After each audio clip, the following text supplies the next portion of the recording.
Okay, good evening and welcome. I'd like to call the regular January meeting of the Board of Education of the School District of North Fond du Lac to order with a roll call vote, please.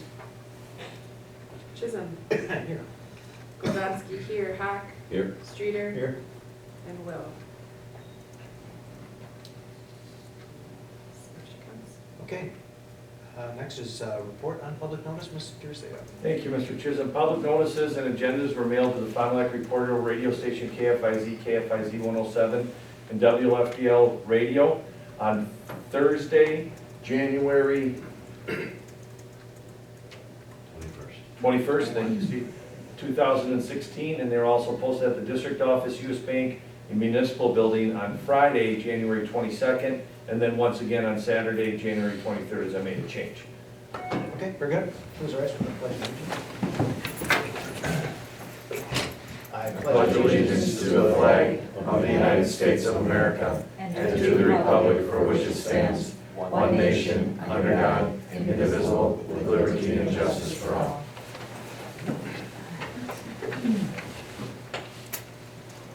All right, thank you.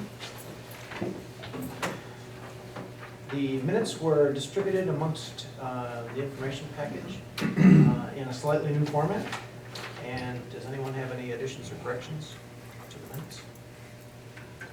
Seeing none, they'll stand approved as presented. Do you want to say anything about that? Yes, if that's all right, Mr. Chisholm. One thing is, tried to change it a little bit so it's a little bit more meaningful. When people go online, that this can be a really good running record of what happens.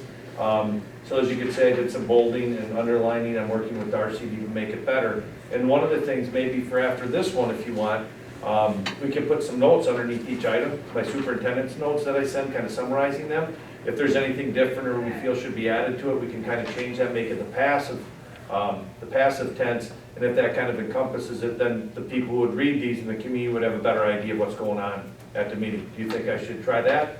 See how that is? Sure.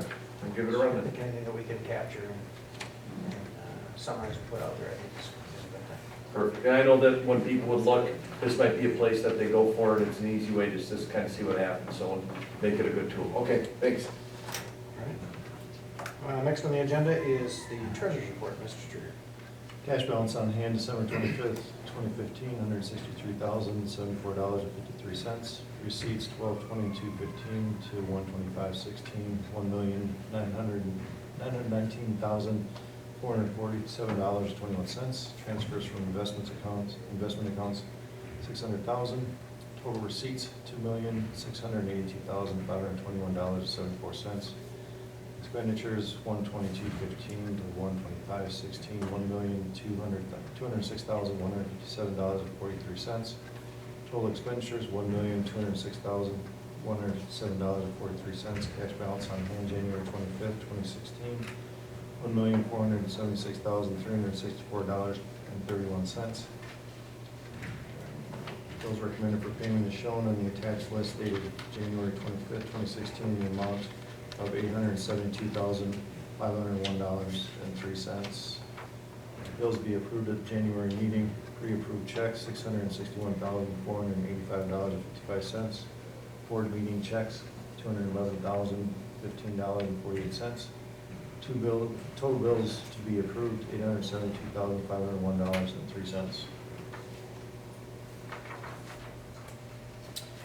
All right, thank you, Mr. Streeter. I'll take that as an action item for approval of the bills to be paid at $872,501.03.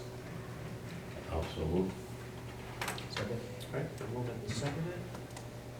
Approval of the checks. Clerk read furiously. Hawk. Yes. Streeter. Yes. Chisholm. Yes. Kowalski, yes. Okay, motion passes. Clerk's report. We have donations. North Fond du Lac Optimist, $200 for Fuel Up to Play. Fond du Lac Area Foundation, $650 for Artists in Residency Day Program at FLC. And a special thanks to Mrs. Tzakis. And Fond du Lac Morning Rotary, $100 for Ride and Read program. Okay, thank you. Next on the agenda is the student council report. Thank you. So I don't really have very much, but seniors on their last day of finals that Friday, since they won the Penny Wars, they got to watch Avatar. And yeah, pretty good movie. And we started meetings for the winter ball, which will be February 20th. And dress-up days we're going to be deciding soon because we're going to have another Spirit Week that week. And we're going to have a pink out game, which is February 19th. And we're also planning family night, getting ready for that, so which is March 16th.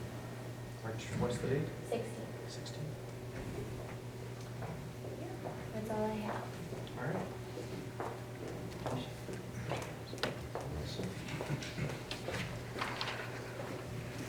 Hello. Sorry.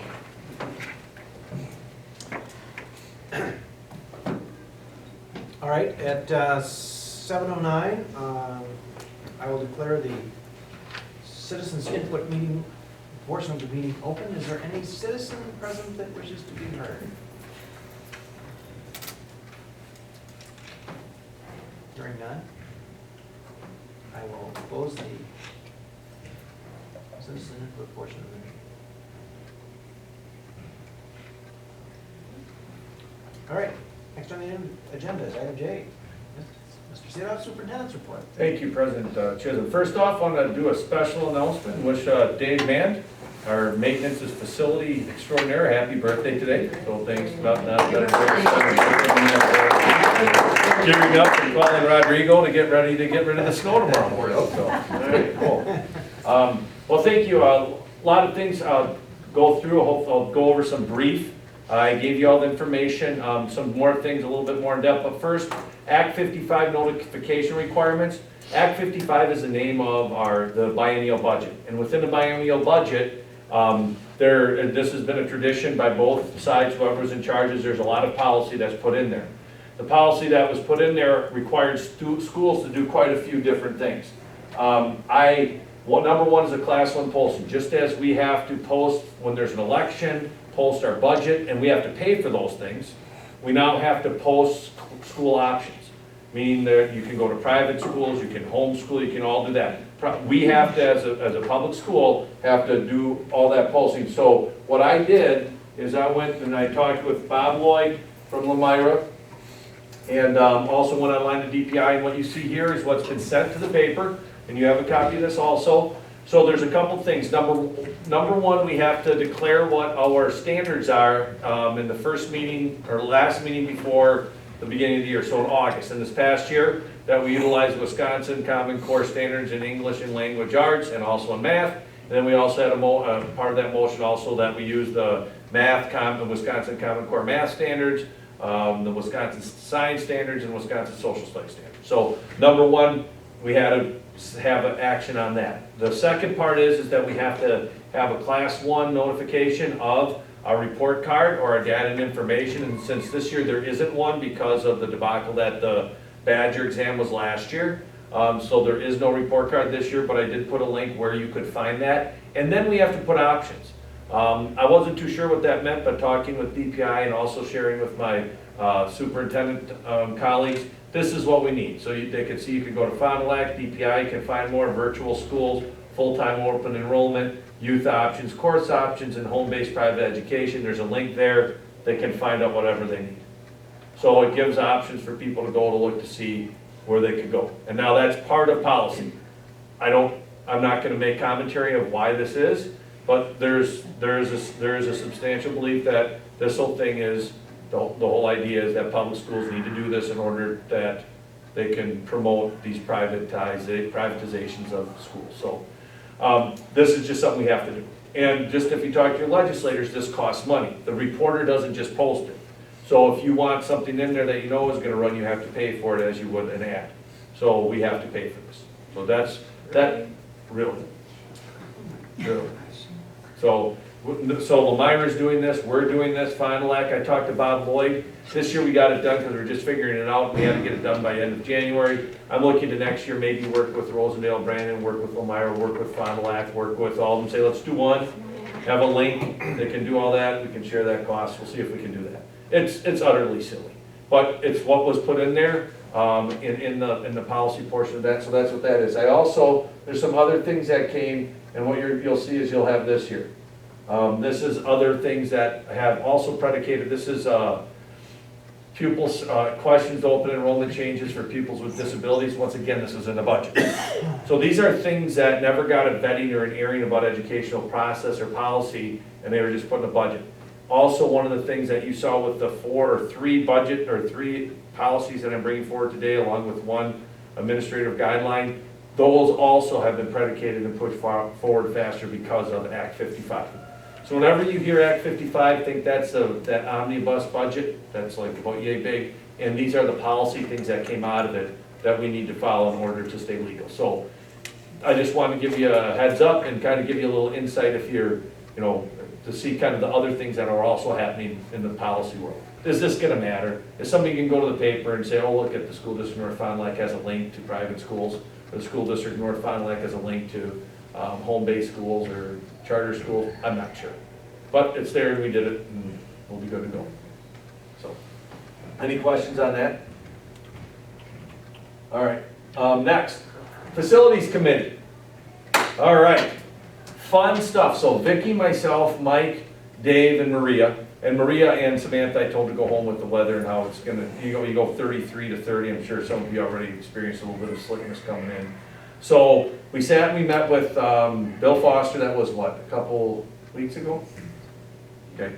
And we had some really good conversations. We had numbers that we had gotten from Ray. And we started looking at, the options. And we got to a point where Bill's gonna be working on a survey about what options are and what are, in the committee, and you guys can speak in and add, but what the committee is going to be recommending within these options and what that looks like. So it's pretty exciting where we're going. Well, I'm talking with Mike because you had missed the board convention, but what we did is going in and talking to different vendors and also going to some presentations. The numbers that we got from Bray, about $30 million for a new elementary school, were pretty far off based on what we need and what we could get.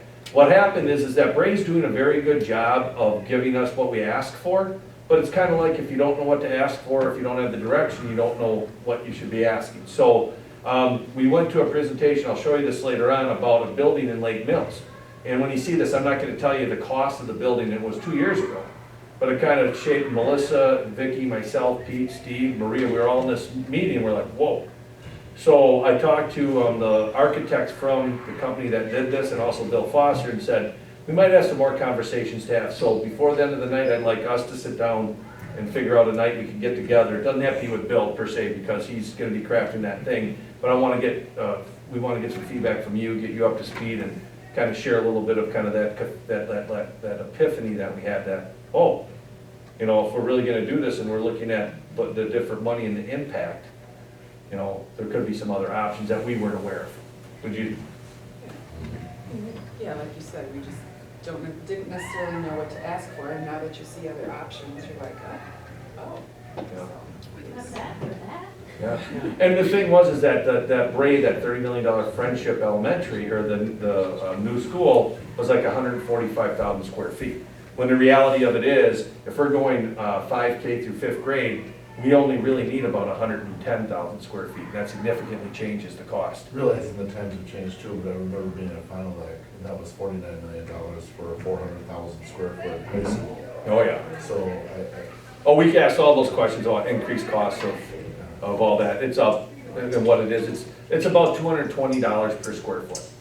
Back when they built it was about 190, I believe, 195. So there is an increase per square foot. So there's different options out there that we can look at. So, but what from Bill, if you guys want to give me feedback, what do you guys think about that process and how we're going? Because we're still going that route, but there just could be some different options. And my thought, and listening to the rest of you guys down there, is when something presents itself, let's not just get cornered into, hey, because we decide this, we're doing this, especially if I have the time to vet things out. What do you think about Bill so far in the process? Well, the process will be interesting because it's not really up to us at this point. It's putting the information out there and getting feedback, and so at this point, it's just a crapshoot. You just don't know what's going to happen. You got to see what everybody is willing who's gonna respond and what their responses are gonna be. So at this point, it really doesn't matter what we're thinking, because it's not our decision, it's their decision to tell us what they want. Right. And then we go from there. Right. So. But I think Bill's gonna do a great job. I mean, you know, he's got the experience, so I'm confident that he's gonna, you know, send us along the right path and get us the right information. And it was amazing to me, if I heard from one, I heard from 50, there's not a person with a more impeccable resume than Bill Foster. Everybody just talks, you gotta go with him. Like you look at the map, there wasn't a little check in North Fond du Lac, there will be now, and there's probably checks in 370 other public school districts. Okay, so. And one of the things that as we go forward, you know, after the whole process of going through the survey, and if that's the spring, if that's not until the fall, wherever that is, if we decide if it shows that we should, that the community will support a referendum, if that's not in November and it's in April, however that works, we're gonna have to do that timing right. But one thing that I would recommend, you know, learning what we've got so far is that after the survey, that we decide and we interview, if it is that we're gonna go towards a referendum and look towards doing something, at that time, we're gonna need more tangible ideas of things, that we would interview and put out an RFP for an architect that would help us to develop that. Because it's not only that, but then there's also that PR part. And we learned, you know, that was said to me also, is that once you get that, it's the PR about how do you send the message out so people have the facts. Because the cool thing about a referenda is a school district can't be pro. Like there can't be a yes group that comes out of the school district, that's illegal. The school district just holds listening sessions. This is what it is, this is what the recommendation of the facilities committee and the Board of Education based on all this information, and we'll answer questions about it. Not like, hey, you have to do this, or this is what should be done, it's information. So that's what we have to really be careful that we follow the law, but also in the best way to get that information out. So if you, before we leave, Mike, get together, I'll shoot some dates around, let us know if you guys in your schedules want to work, and then Dave, Maria, myself, you two guys, we can get together sometime that works and have some talk. I did have one question from a resident. What would be the, if we didn't go to referendum and we just paid out the school and didn't do anything, what would be the savings? That was the question. I don't think it's. I think like $2 or $3, I think. So your taxes would go down to, that's just a guess. We'd have all that information. $2 or $3 per $1,000 assessed value. Mhm. Yeah, yep, and we'd have all that so people would know this is if, you know, because it's, I think, like 12.8, that rolls off. But it doesn't, it's not in increments like that equals, you know, 100. Because we know 20,000, if we go to 20 million, it's like, I think 98 cents. If you go to 30 million, it's like $1.99 or something like that. So all that information will definitely be on there, and I think that's a really great, that will make sure that's on there. Okay, thanks. Because there will be an impact that if we don't go to referendum and utilize this, that there will be a savings. Yep. All right.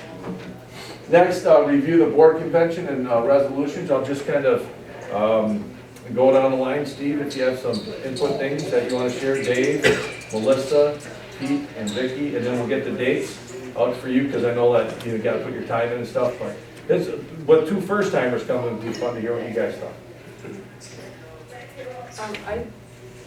I was actually impressed. I thought there were some good sessions. There was one that actually both Melissa and I sat in that, like, oh, this isn't what I thought it was or what we thought it was. But other than that, some really good information coming from, I guess I would say, professionals and, you know, and us people, which I thought was good. The vendors were fun. But anyways, as far as where we are and what's coming up with us, I thought that everything we went to was really impacted our, I don't want to say our decisions, but gave us lots more information, and it was good. I agree. I thought there was a huge variety, which was nice, and because of the fact that we're going through this process, there were a lot of things that, being new to it, were really helpful. I thought they were very informational, but you know, knowing now, we're kind of excited to see all the different. I would do a little bit, even more investigation next year before heading. But I thought it was good information. Good to see all of the people there and all of the just different things that were available. You know, things that don't apply to us necessarily, but there's a little something for everyone. And it's something, how many people, when you see these, when you see board members, well, there's just a ton of people involved in Right. education. Steve, Pete, Dave? Well, it's the third time I've gone, and, you know, I feel it's a valuable investment of time. It's just a lot of information. There's so many different topics that you can pick.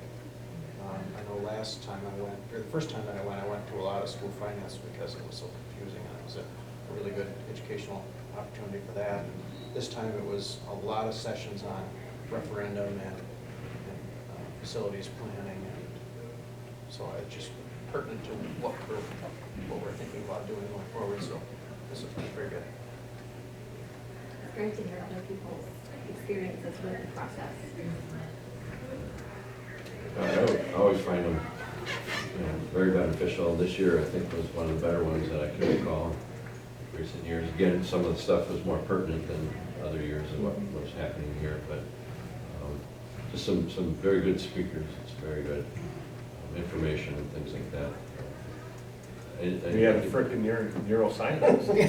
That's what he said. He said frickin' a bunch of times. That's good. Yeah, the first time I said that, half the audience went, and the other half laughed. And the speaker the first day, speaking about poverty and how every kid can learn. Sometimes we get, or we should try not to get caught up in the fact that it's more difficult maybe, or there's a lot of different barriers, but that bottom line is every kid can learn, no matter if they come out of poverty or whatever. So that was good.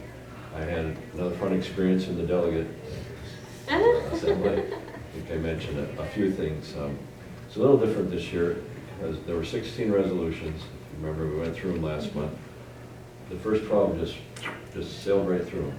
Most of them, there wasn't even any discussion from the floor about any of them, which is unusual. There's usually somebody that has to get up and talk. There were a couple where the district that offered the resolution got up right away to support it and said a few things, but so all these things that were in here went in very good until we got to the 12th, 13th one. Then things kind of changed. It took more for 13 through 16, then more time, probably double the time than the first 12. And the first one was the one about elimination, and Aaron touched on it previously about the notice requirements for publishing documents. This had asked for the ability to do it on your website or alternative ways other than just the newspaper. And of course, then right away, somebody got up and talked about how not everybody has access to the internet. And somebody else who's familiar with the newspaper business said now there's only like 21% of people actually read a hard local newspaper, at least in their community. So, where's the balance there? And but then somebody got real upset about the word allowing. They couldn't figure out that allowing a district to do it meant you could have your choice locally. If we felt we wanted to publish it in the newspaper, this meant we could still do that. Right? It gave other districts the option if they wanted to just put it on their website. And so that person made, I forget what districts these people are from, but made an amendment to change it, the word to optional. And then, of course, then the Rome all started, well, that's the same thing as allow. So,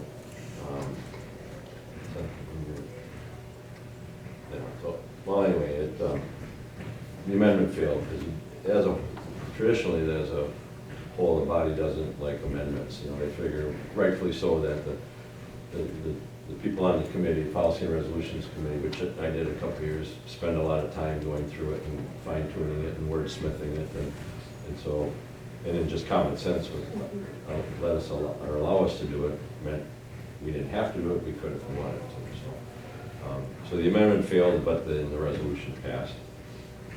The next one was about mental health supports. And somebody from one district did not like the word mental health supports and wanted it to be behavioral. And somebody else, so they made an amendment.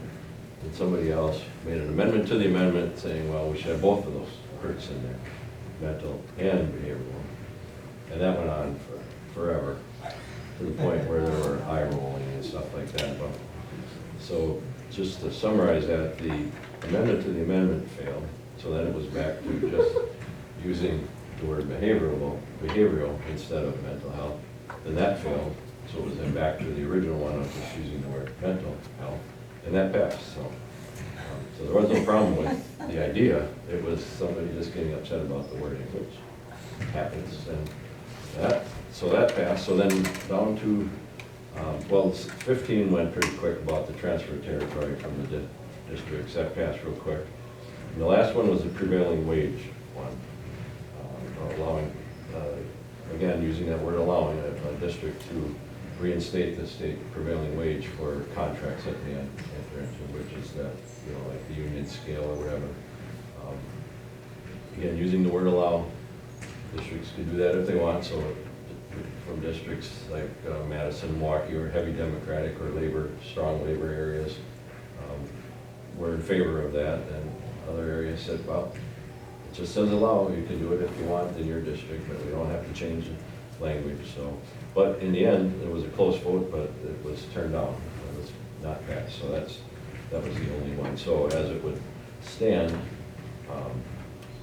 you don't have, well, I think, because right now you don't have to use, or you can't use a prevailing wage if you go, you know, build something or contract like that, so.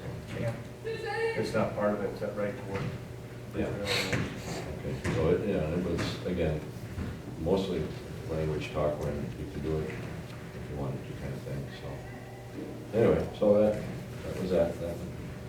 Okay, I guess, comparatively. One thing was nice, we lacked the repetitive speaker. There were some years when there was a couple people who got up and talked all the time. You know, and there's 425 districts, and usually there's around 375 districts represented on the floor. And most of those people, 360 of them don't talk, they just follow the conversation and vote what they think, but then there's usually one or two who talk continuously. So anyway, that's kind of a side thing. So that went well. I think we got some good things in there for policy. So otherwise, I think just a good, enjoyed some of the bonding time we had, you know, having some new members and stuff. Hopefully Dave come through again next year, he was pretty solid. Going to our Marquette game this year. Yeah. And I remember going to the grocery store on Sunday and staring quite a while at the Diet Coke before I picked it up. I put it in my cart anyway. To see if that was memorable. Yeah. Now, did you put it in the cart or did you pass? Oh, I put it in there. I can only imagine if you're a food vendor there and then Dr. Vicky Goldowski's walking down. They put that, you must have had it with the numerous ones there. Well, actually, I talked to quite a few nutrition people. The best part was, when she said that, and said you could get hit back walking across the street with jaywalking, well, it's almost. It's kind of funny too. That's right. You did. So, all right. How about you, Dave, anything? It was very informative. I liked the options and the different topics, you know, and this year I think we all probably were more open-eyed than previously, you know, on the certain subjects. Seemed like we all showed up at the same point. Yeah. But, for the first one, but, I liked, I went to a couple of them where they're post-referendum and post-building for a couple of years, and, because we'll have questions after, if we go and anything does pass, we're gonna have questions for years after that too, so. Yeah, so thank you guys very much for making that dedication to come. And anytime, and we'll get the dates out early, I'll find them already, so maybe next year we can get the whole gang together. Yeah, but I do appreciate, I know it's a work, it's a hard time to get out of it, and you gotta put the time in, and it takes time, so thank you guys very much. We'll go forward. There's a lot of legislative things too, just to, like what what Steve was saying is, how that just sets kind of the agenda, the delegate assembly just sets the agenda for what our PAC or the SAA will do. One thing that is really interesting about building now is, when we purchase things, we get them at tax-free. But if we do like a building process and we contract the people out, the contractors buy the stuff. They don't get it tax-free. unless you set up an elaborate thing that costs some money and some monitoring that they tell you to buy, then you have to get that, you have to do all this stuff. Well, laws are going through right now, and this is some good stuff, it also goes through our government, that would eliminate that, that would allow ours, that if we have a building project, we get a contractor, they could purchase the materials on our benefit through their company and not have taxes and then pass that on to us. I mean, you're talking, if you're looking at $6, $7, $8 million in building supplies, you know, at 5.5%, that adds up. So there is some really good common sense things that are coming through too. It's just there's so much going on right now. And there's a couple legislative times left, so I don't know what's gonna come up, but if there is anything, I'll let you know. I don't know where that referendum bill is gonna be. I don't know what's gonna all happen. They wanna be done by the beginning of March, because there's elections all coming up in the fall, so. And I haven't really heard, I've heard some names of who's running for the senator here, but this is gonna be probably the most contested and money put into US, or Wisconsin Senate seat, because it's so, you've got Rick Gudex, who Fond du Lac's pretty conservative, but then you go up to Oshkosh and you have the UW system, plus you have a lot of municipal workers. It's like about a 50-50. So I think there's gonna be a lot of interest in what's going on here. So interesting things as we go forward, so. You haven't heard any names of anybody who might be running? Is there a Fyan? Does that sound familiar? A Republican Party leader?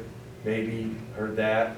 I also heard there's a gentleman from the county, the Albeco, Winnebago County. Mark Harris. That's it, so, yeah, so. I have one more comment. I have to say overall, and this is really thanks to you, I thought that I would maybe go there and learn stuff that we didn't know, but you keep us really up to date on what's going on, so thank you very much. Sure. I mean, really, what I learned, I think more than anything is that we're doing right, I mean, we're on top of it, we're doing the things the right way, and we're up there, so I was happy. Thank you. Yeah, there's a lot of, what I've realized is I'll talk to some of my colleagues and it's, yeah, you haven't done that yet? Or, you know, or you get, hey, could you send me that in a Word document? There's some things we're a little lethargic on, and that's okay. You know, we don't want to be on the tip of the spear on everything, but it's pretty interesting when you go in and you sit in these legal sessions or these law sessions, or even like Mike, you've been, and Pete, you've been, and Steve, at some time you guys have been to legislative breakfast, and then you hear what's reported about these bills, and you're like, I listened to the person who's writing that and sponsoring that, and that's not even close to what's going on, you know? So interesting stuff, well, I appreciate that. All right, so right here, if you guys would, this will bring you back a little bit. This is Lake Mills Elementary School. And Lake Mills is, this elementary school is a 5-section elementary school, very similar to what we're looking at. They are 5K through 4th grade. So, but this is where we went and we watched, and we started to think, well, and I'll tell you how much it costs, but just to kind of give you an idea of possibilities. When I first walked into the school, I thought it was amazing. We've seen some pretty big changes of our students. Our students take pride in their learning environment. They know that this school was built for them. They know that this is a place that's meant for children to be able to be engaged and create, and to know that this is a place that the people here care deeply about each and every one of our students. We see that students have fun when they come here. They have teachers that make sure that this is a fun place for them to be. We have students who know that they belong in this space and with each other, and that they have significance. The work that they do each and every day is significant because of making sure that it's just right for their learning style. What I like about this school is it's the most recyclable school in the entire state. It's pretty cool. We have a garden on the roof. From the beginning of the process, Lake Mills brought together a visionary team, and that allowed us to really design the building from the inside out.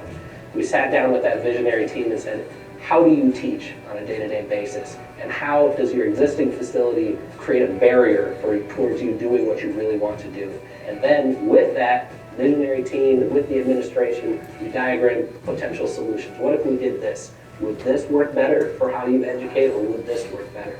And with that team collaborating together with the owner, I think we were really able to re-envision what the educational environment should be. So rather than trying to fit something else into the square box that everyone knows as a school, it allowed us to start over from the ground up.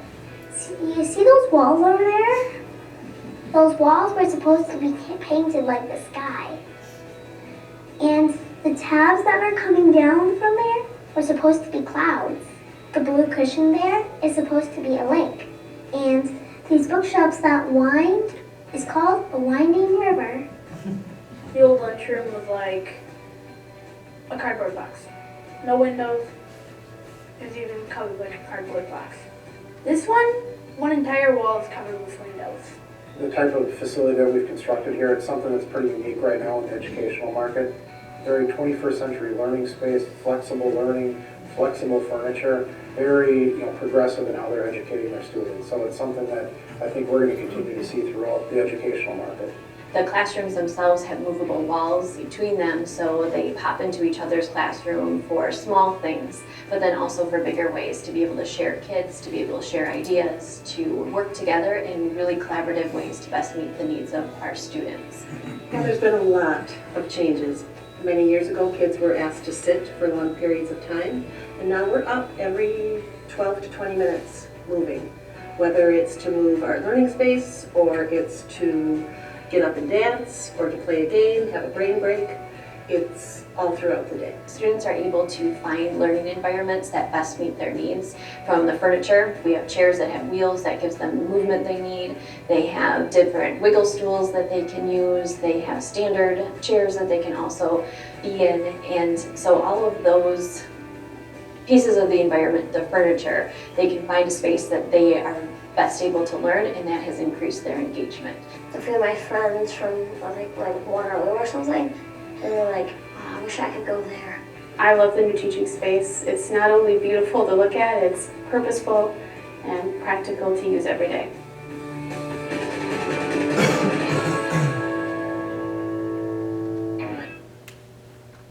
And just to kind of, just want to highlight one area here, this right here. If you look at this, the whole idea is that they have learning neighborhoods. So they have 5 classrooms that surround this learning neighborhood. And and the classrooms have glass, so you can't hear. But one of the problems that we have at elementary is if you want to send a kid in a hall, if you want to do something, there's a supervision problem. And here you can do those different things. Plus they have small rooms for EL instruction or special education or remediation. And then as you see, they have the lockers. So each kid, they walk in here and they have all of their lockers. So there's about 125 lockers in that area. So this would be like the 3rd grade neighborhood. They have also, one of the slides that I saw that really blew me away is the amount of illness. Went down significantly. Like we're talking almost down 90% because the HVAC, the surfaces were easy to clean, didn't hold on to the microorganisms. You have separated lockers there, so you look at lice. I mean, right now we don't have things like that. So there was a lot of things that in Pete, in the engineering mindset that he has, he goes, there's a lot of things that we could save money on and still have that same kind of feel. They did all geothermal, they did a lot of things, but. Well, each neighborhood had bathrooms too, yes. So the kids weren't running to a different area of the school, they were right out there. Right, they're well confined in there. And their doors, you saw them open and close, they were dry erase boards. So they did a lot of thinking and looked at stuff that this building is now going to be set for years. And they also said one of the key things, furniture. You could have the space, but if you don't have the right furniture, that space isn't conducive for learning. So in their bid, they had, I think it was about 94,000 square feet. Now granted, and Mike had a great point, this was 2 years ago. We asked, well, how much was this? Because we're looking at something like this, and they had 6 areas like we want. Only one area is like the library media center instead of being in another neighborhood. How many gyms did they have? They had one. Now this is another thing too. So they had multiple gyms. Yeah, they had 2 gyms, but in that gym it was the same size as our high school. And one of the neat things, safety-wise too, is the whole learning area would be shut down, and then the other half was like community. So you'd have the gym, which was the same size of what our high school gym is, then a big commons area. So you think about E3, you think about Cub Scouts, you think about all those things where there's those community areas too that could be isolated. And the amount of safety they had in the building too, like this locks and this locks when you come in, it's just really well thought out. So this kind of, as we looked at, then I asked, so how much was this? And Craig, who he's actually his mother-in-law is good friends with my mom. We see him and Greg Sobel from C.D. Smith. You can start going around and see all these builders. They're all over the place. But Craig Uhlenbach, he's a good guy. I asked, so how much was this? He goes, you can't hold me to anything, you know, it was X. He goes, but the referenda was 17, just a little over $17 million. And that was playground equipment, outdoor stuff, everything, geothermal, all that stuff. So now it's about $30 more per square feet that they estimated. And we would probably add another, I'd say 40, I'd probably say 10 to 20,000 square feet, just because we'd have to add a couple things. And then maybe do some different things with Friendship, but that was a far cry from $30 million. So just looking at this, and as they went, their whole presentation is this is what we went for. It was like the Twilight Zone. Like that kid said about the box, and it was gray like a box, like you look at Friendship. A lot of what they were saying, and they looked at the before and after pictures, were just like what we had. But then this, the safety aspect, the flexible learning space, but yet it was still could be more like the kindergarten area is a little more confined, like sectionalized, if you will. So it was a whole different aspect that, you know, we were looking at this type of thing in that addition too, these learning environments.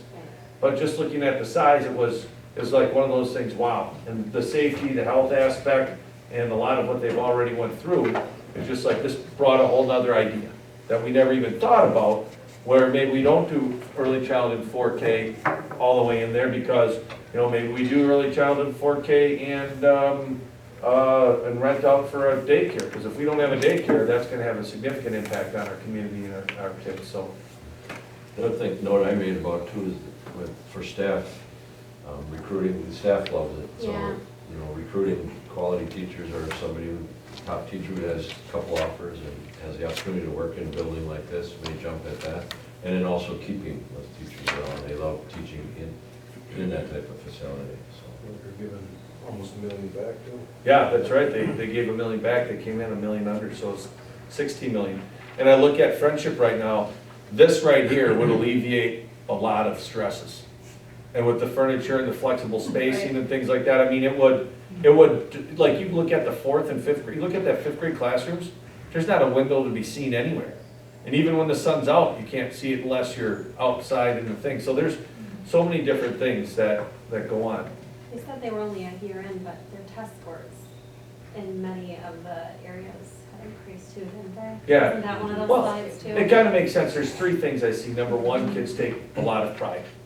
So that's number 1. Number 2, that means more attendance because they want to be there. And families want their kids to be there. They're like, hey, look at our kids. Like you look at that Carlos, like Dr., what was it, Dr. guy from LA that we saw the first day. But about that, you know, about how, you know, we might have high poverty, but that doesn't mean kids can't feel pride. I remember when the new high school came, that was quite a change. You know, so it's just pretty interesting, kind of open eyes, and if Bray was not giving us ideas, they were giving us what we wanted. But the thing is, we didn't know what we wanted. So just one of those things where maybe there are some other options that we saw.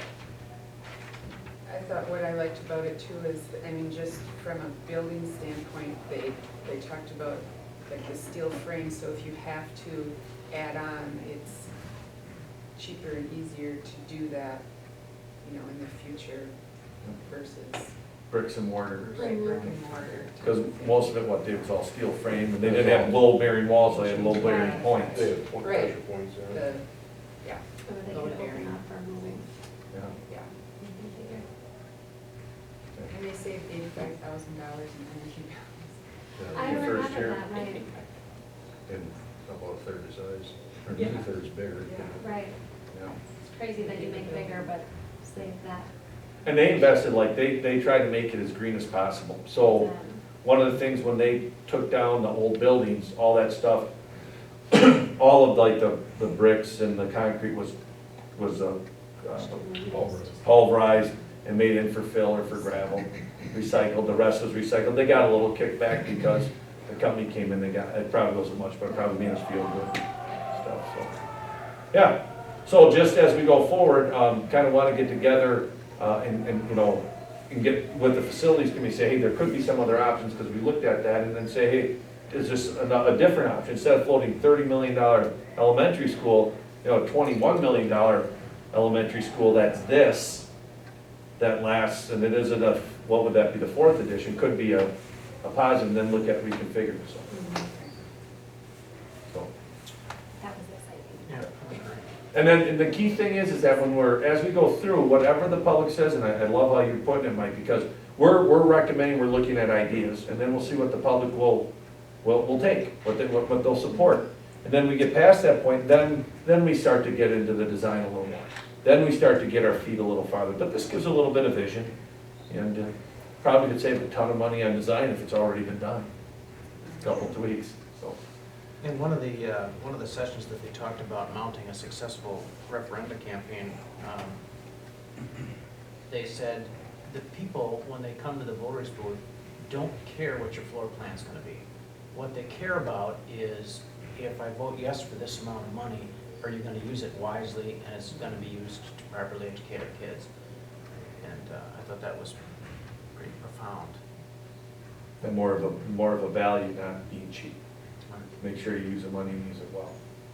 Well, and they talked about that your staff has to be engaged in using the space as it's intended to, if that, they're not the same curriculum or whatever, but I mean, it definitely would be different than it is now. And saying what you're saying too, Pete, about the staff, Randolph, $400 per $100,000 home. So you're talking a $4 increase mill rate. That just passed a couple, like a year ago in Randolph for $12 million. They went the first time through, it just got destroyed, and it worked the second time because what they didn't do is they didn't engage the community. They didn't have people in the community really understand what's going on, and then the community helps to learn. So a lot of things, like you said, Vicki, that you learned about, process matters huge. Being open, honest, and transparent, and also that value. I think that's a really great point. So, anything else? All right, cool. Next, I've got hiring process. Currently, right now, we have 38 for the curriculum instruction and 78 for elementary. I have a whole bunch of, probably about 25 people that are looking through and narrowing them down to 7 that they all like. Gonna look at that stuff. Hopefully bring in between 4 and 8 people next week, Tuesday. First interview's a little bit fast, probably 2 hours, a couple, 30 minutes here, 30 minutes there, 45, 30, kind of get a feel for people, and then maybe get it down to 2 or 3 that we can do some more intensive stuff on. So what I was wondering is if any board member would be next week, Tuesday from 4 till about 10, if anybody's interested. For both or just? Just one. Just the curriculum here? Just curriculum, or no, just for FLC. We're doing FLC first. I would make this. All right. One. I'm sorry, what did you say again for the date and time? Next Tuesday from 4 until 10-ish. Like 4 p.m. until 10 10 p.m.? p.m., Okay, yeah. I wanted to make sure. Yep. And then if you guys, and if you guys want, appreciate the input, what's gonna be is there's gonna be 2 panels of about 8 people each, 8 to 10 people asking some questions, a variety, and then we're gonna have our tour guide right there, Miss Melanie Colley. We'll be doing some tours and showing them around a little bit and getting to know them, and then we might have a short writing thing, but it's more gonna be, hey, we wanna get, because you can know something about somebody after about 10 to 15 minutes. And then what we can do is narrow that down and see if we get people, and if we don't get somebody out of this, we can go back and look again. But so Steve, you're in, I'll get you some information as we go forward, and then Melissa, you wanna be in too, or? All right. Okay. And then we're gonna do the curriculum instruction probably the last week of February-ish, so I'll get you some more information, but if somebody, and that's gonna be a whole different process. That's gonna be one group come in, because they're gonna be more of a honed-in type of expectation. That's a whole different crop of people we're looking at. Although we have probably, would you say, Melanie, Adam, about maybe 15 that applied for both? So we'll probably interview some people for the FLC job, and they might not be the fit for there, but we might like it for something else. So it's gonna be, I think, a pretty good thing. Okay. Let me know, Melissa, if you can't until you look at stuff, let me know, but Steve got you for sure. I really like that input of having a board member on there, and then I'll keep you up to date of who we're doing, and then when we get to finalists, I'll send that information out to you, just in case you guys have any input that you can get back to me. I'm also, after tomorrow's admin meeting, I'm gonna start doing some pre-calls, start talking to some people about, hey, we'd like to interview, could we call your references beforehand? I think that'll help us with the process and eliminate, sometimes people look really good, but there's some that have had 3 jobs in 7 years. Not saying that's a bad thing, but kind of got to flush through that. Yep, and there could be good reasons, so. All right, cool. Future board agenda items, I'd like to in February or March, we might be able to do it in March. We have a lot of policies. You saw 3 of them. I've got probably about 40 of them. So, and most of them are just things that are adjusted because of laws or things we need to do, and they don't change the intent, but it's something that from last September on that we need to get updated. And I think that'd be better to do it like in an hour or 2 hour meeting. Would February, March be better for you guys? Before the board meeting. Okay, then we'll go March. That'll give me a little time then. That's okay. So, and remember our March board meeting's on the 3rd Monday because of spring break. So let's just plan on this 5 p.m. if possible. I don't know, Vicki, if that's too early for you on Monday. I'll see what I can do. Okay, or even if it's 5:30 or 6, what I'll do is that'll just be policies. You'll get all the policies with the red and the blue and the crossed out. What I'll do is I'll have a summary of each one, what the differences are, so you don't have to go through all of them if you don't want. And then at that, we can have questions and we can have that as kind of like to take that out and kind of push through that. Does that make sense? Okay. 5 o'clock on the 21st. Yeah, let's say that right now unless Vicki says different, and then either Vicki can come in later or we can move it back later. I'm not thinking there's gonna be a whole bunch of heavy lifting on stuff, and if there is some things that are a bigger thing, we're gonna wanna get more input anyways. So, all right, awesome. Also band trip, Jerry has been very nice to allow me to plan, and I told him that I'll be the head chaperone so he can chill out and enjoy his last band trip. That's gonna be over the spring break coming up, so we'll bring some information. The board has given us the authority with that, with Lee going out east into Europe, that we don't have to continually come forward. It's something that just happens, but we wanna make sure that we inform you what's going on and give you some information. And if at any time, so we currently have 3 different trips that the school kind of has kids going on and help facilitate. One's that band trip every 4 years. One's a trip out east that Lee takes. That's every other year with 8th and 9th graders.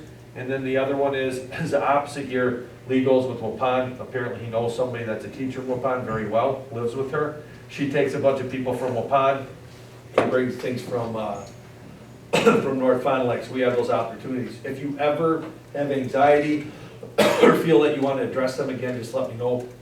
We can do things more formally, but we'll definitely bring up information about the band trip because it should be exciting. So I know a lot of you have had kids that have gone through that too, or actually might have went. Twice. Very cool. We went on a plane though. Not going bus. Yeah. So, Mr. Scadella's last band trip, do you know something we don't? I'm just guessing that would, if he went on another one, that'd be 5 more years, and if Jerry sticks around that long, I'm gonna give him a hard time. He's gotta just go have some fun. I mean, he's not a young chicken anymore, and I'll have him and his wife start to enjoy life and go, well, they go a lot of places, but I just got a feeling to expect him to be around 6 more years would be quite a bit. 39 years to say who's gonna go. Yeah. I don't know where he's at right now, 36 or 30. Yeah. 36, Yeah. 39. So, cool. So, all right, anything else? That's Jerry. Sometimes we don't Because get- it's Jerry. All right, any questions, administrative team? One thing you're gonna start seeing is in February, I'm gonna bring our badger results, which aren't that stellar, and you'll see how they relate. But also that test that we didn't spend a lot of time on and it's not being used anymore. ACT, we had some places we did pretty good, other places we really need to improve, which we're working on. But also you'll see some STAR data, and that's our data that we've used a little more to see that growth. And you saw some of those results. Debbie put things together about where people are. Adam and Melanie will be continuing to work on our SLOs, which is those goals about student growth. So do you guys have any questions about the reports from the administrative team? All right, that's it then. You guys have anything you want to add? All right. All right. Very good. Item K, items of new business. Discuss and consider tuition waiver for foreign exchange student for the spring of 2016. All right, we've always gone 3. We have gone 4 once, 5 once. Once was when we had a Chinese student living with the Straighties. But one thing that has been very clear is we will help out as long as it doesn't detract from our kids. We stick with 3, but if something comes up and there's a need, if it's kind of a special thing, and the company, it's from Calico's company, has done their due diligence and they're placed in a home, not this whole, let's bring them in and try to find it, that I would feel comfortable. Samantha said there's this gentleman from Bolivia, his name's Eduardo, I sent you, looks like Eduardo likes to have a little fun from some of the pictures. But Evan Frank and his family said that they would host him and that's where he would be staying if he's approved as a tuition waiver, Evan Frank and his mom. So he would come just for this semester. I don't know where he's been before, but he'd only be here this semester.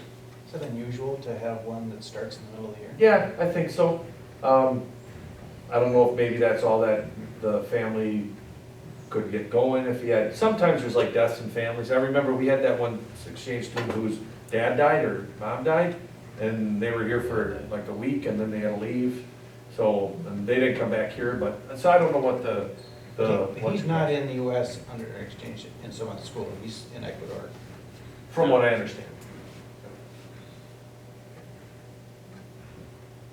And only way, like I told Samantha, it's gotta have a home. And it can't be one of those, hey, just kind of hold them for a while, see how that feels, and then you get attached and, you know. So, but that's all been taken care of and he seems decent and we've had good luck with that group, so I'd recommend we make that, I'd recommend one more for the fall. Maybe he's got some soccer skills, I'm not sure, or wait, no, be track or baseball. Well, he could have soccer skills, but wouldn't help himself too much. Baseball maybe, yeah. Bolivia, track. So the recommendation to the board is to approve a tuition waiver for Eduardo for the spring. Yep. What's the board's pleasure? So moved. I'll second that. Roll call vote, please. Hack, Yes. Chisholm, Yes. Woldowski, yes. Streeter, Yes. Will. Yes. Next item is discuss and consider cooperative agreement for boys soccer with Oakfield, St. Mary's Springs, and Laconia for the 16-17 school year. I'm gonna pass this over to Mike, but with one caveat.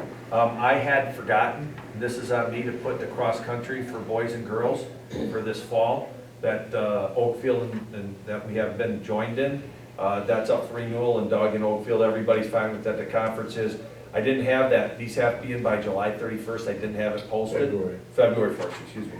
February 1st, so I didn't have it posted, but we can agree to that, and then I can put it on the February board meeting as long as that we get the paperwork in, if that's okay. I just totally spaced that off. I knew this one, I didn't even think that was one of the things, so.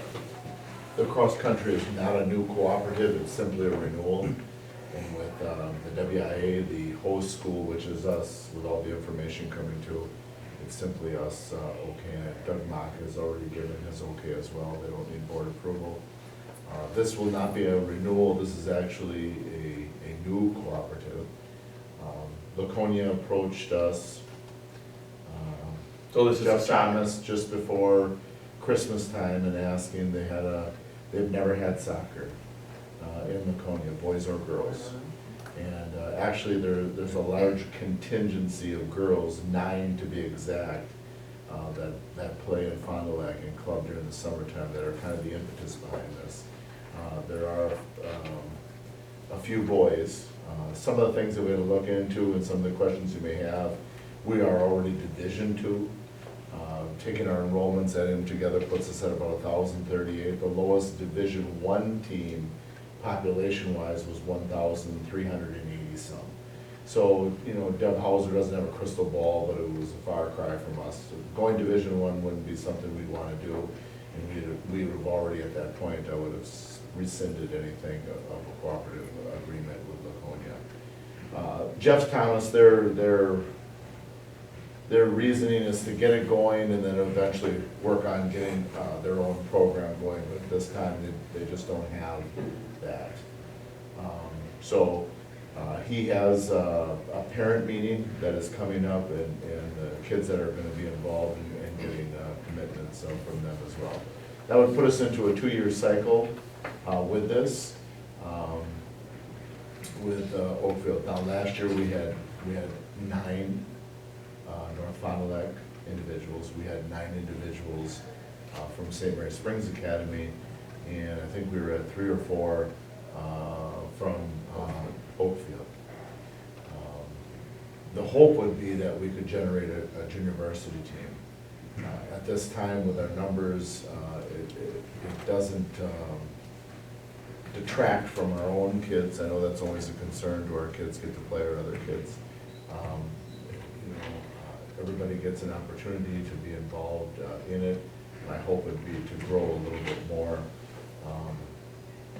I don't foresee us in this quad op, after the 2-year agreement. I think we're gonna be doing some shifting and moving.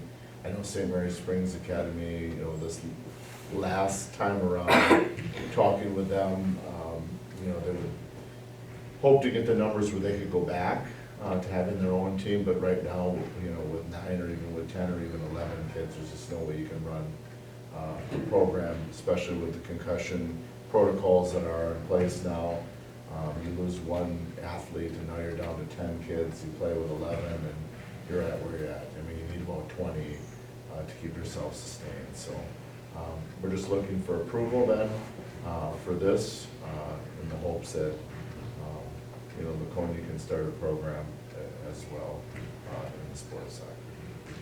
And then what we would do is towards the spring or next fall, what we would do is we get the co-op for Laconia and with us in Oakfield and girls soccer for next year. That'll be something we'll entertain down the road. I didn't want to muddy the waters talking about the girls, but they have 9 girls currently. Now, what do I mean by a commitment? Laconia does something a little bit different. They make the students pay the cooperative agreement fees. The school district does not pick up the tab. So every student going in is going to be paying $452 in order to play soccer with us. So that's the type of commitment that we have. So there are 9 girls that Jeff has. The only reason why we can't change that cooperative at this time, we can always break a cooperative in the midst of it to add another team, but the time has passed. That was June.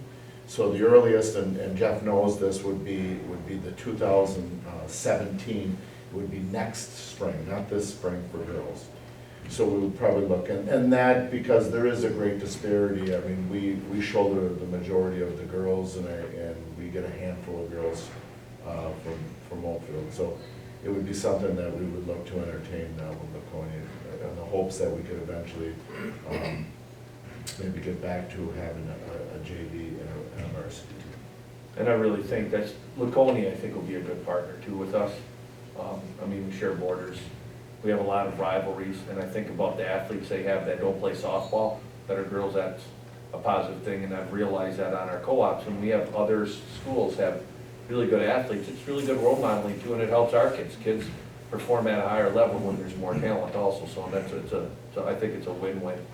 And I want to thank the board for their openness to get into co-ops, because even like with tennis, we have one girl, but that's an opportunity that she gets that she wouldn't have gotten because we do that co-op. So I want to thank the board. Who ended up in postseason play Yes. and doubles all the way to the sectionals. So Miss Weatherby.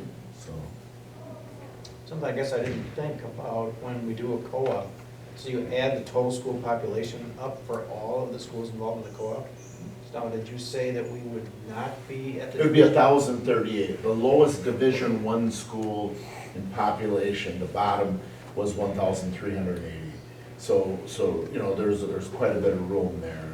It wouldn't be perceived, talking with Deb Hauser at the WIA, we would remain in that Division II position. And that was going off, our current enrollments that each school had for the Is there any WIA. flexibility, or is that strictly a numbers game with WIA? It's based on postseason play and how people finish up, and then going back again this year. Like, for example, Kimberly was Division II 1 year, and now they've been Division I these last 2 years, and it's based on school population, and then they set our cutoff on that. And this is just for boys right now?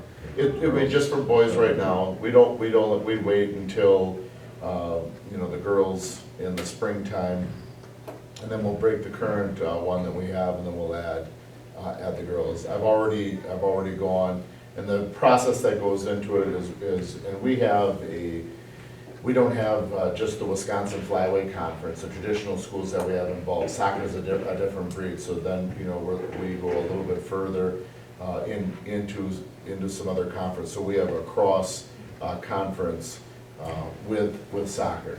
And so we do have approval. So one is getting approval from all of the athletic directors in the conference in order to create this co-op.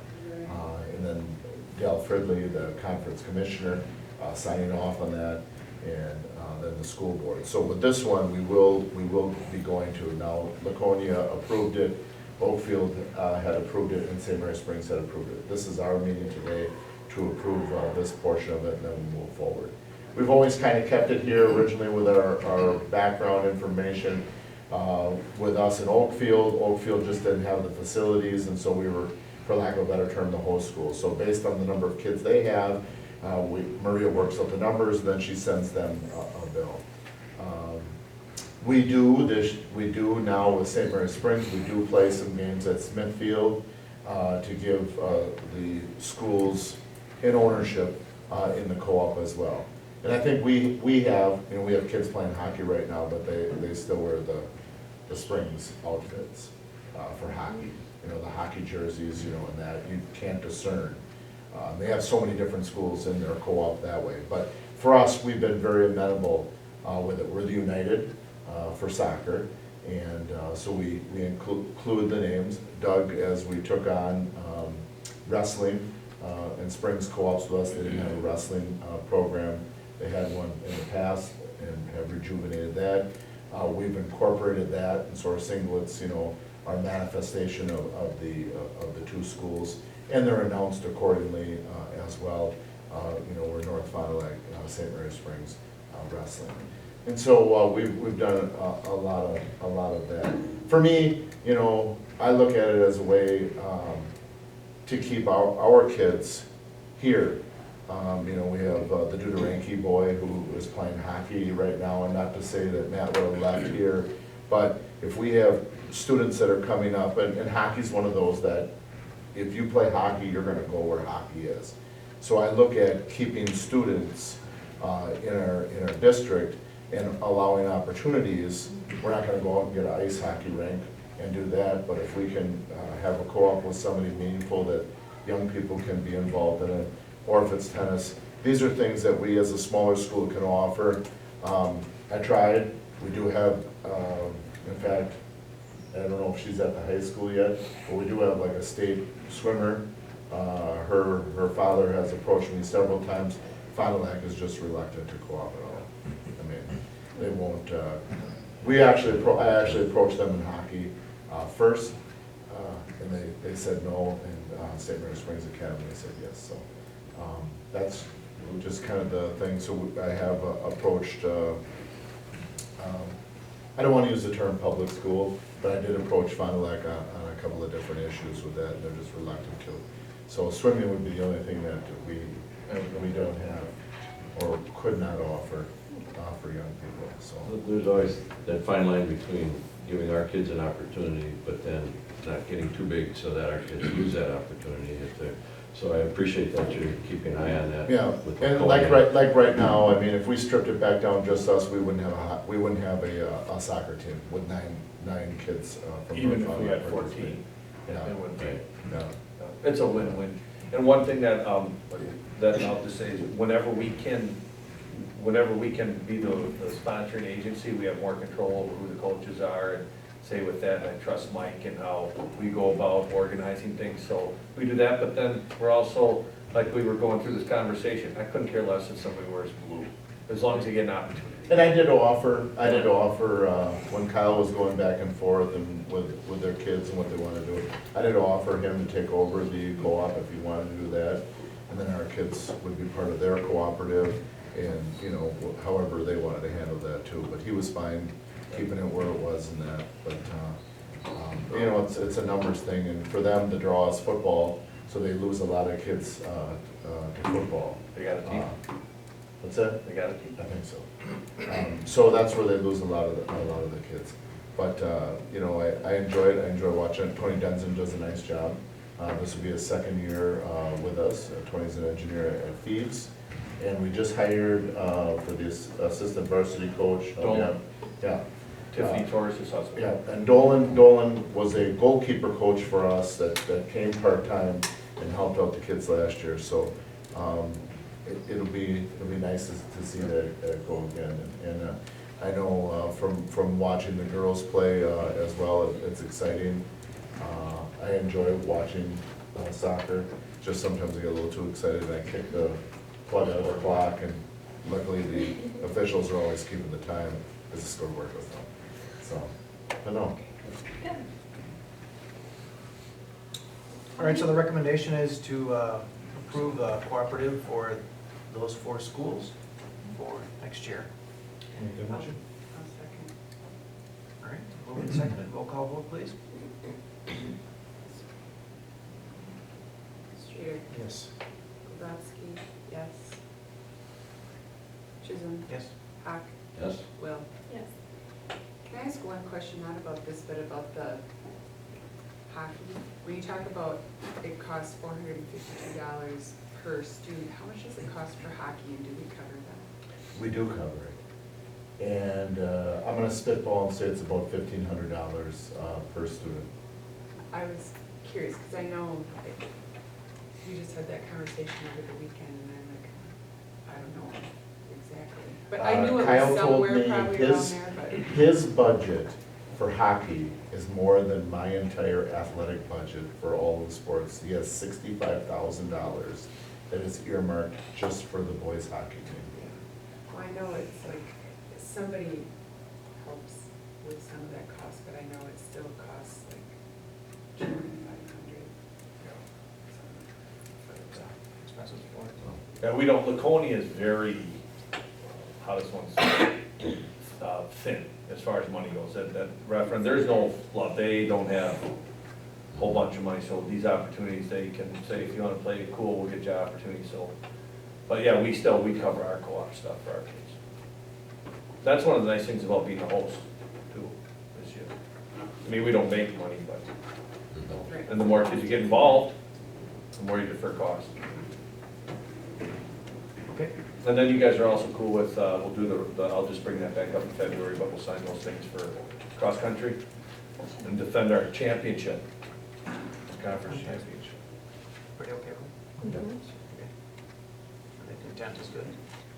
Next is discuss and consider policy changes and updates. Waive the second reading. All right, and the only reason I said that is some of these things, we want to get set before February 1st instead of having another meeting. Our policy says that you should, or our policy say you need to read a policy once and then read it again, but that can be waived. There's nothing really controversial here.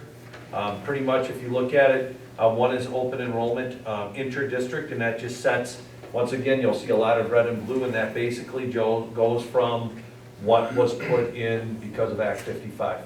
There's really nothing more than that, except for how you look at IEPs. A lot of it has to do is to try to favor, try to make it not, it makes it worse, actually. It doesn't really treat the kids the way individually, like we cost out, everything's $12,000. It talks about special education, going to private schools and responsibility, so that's what that is. And then you'll see the next, so that's 5113, and then you'll see the next thing is 5113B. I included this, because this is something that I'm gonna be working on. We've never had these before. We have policies, but then you'll see like in the course options, it says the board will approve, or the board will do this. Well, we have language in our policies that the board are the designee. Or it'd be like when DPI, like when, well, you see this with the federal government. The federal government passes a budget bill, or they pass Obamacare. They passed the PACA, the Affordable Health Care Act. They don't tell you how to do it. They just said, here's what it is, now you guys figure out how to administer this. So what our policies are is they tell the community what the board thinks, and then the administrative guidelines are AGs, like this is 5113B, okay? And this is an AG, it's got a letter after it, so this is an administrator guide that says how we will deal with open enrollment for students with disabilities. How we'll look at if there's an IEP, well, if we have a kid that's not special ed, but they become special ed, how we deal with that. So this kind of says how Aaron and the administrative team, or whoever that is, will do that. You're gonna be getting, this is part of our Neola thing, and in the next 3-4 months, we're gonna have a bunch of these. And they're gonna be for everything and all the policies to help us, like how do we go out for bid, or how do we do all these things. We have our big policy, then we have administrator guidelines. So this is the second one that talks about specifically special education students, okay? The third one that you have, I believe, is course options, is it? Right? Course options is this got taken out of open enrollment because it's specific, and it says pretty much anybody can go and get 2 classes somewhere else. Like, for instance, we have a student right now who's getting 2 classes at UW-Fond du Lac, and the district is paying for them. I think they charge us $95 for each class. We don't offer it, they offer it, the parents can opt it. Last year, I think we had some people taking sign language. This year it's comparative politics and something else.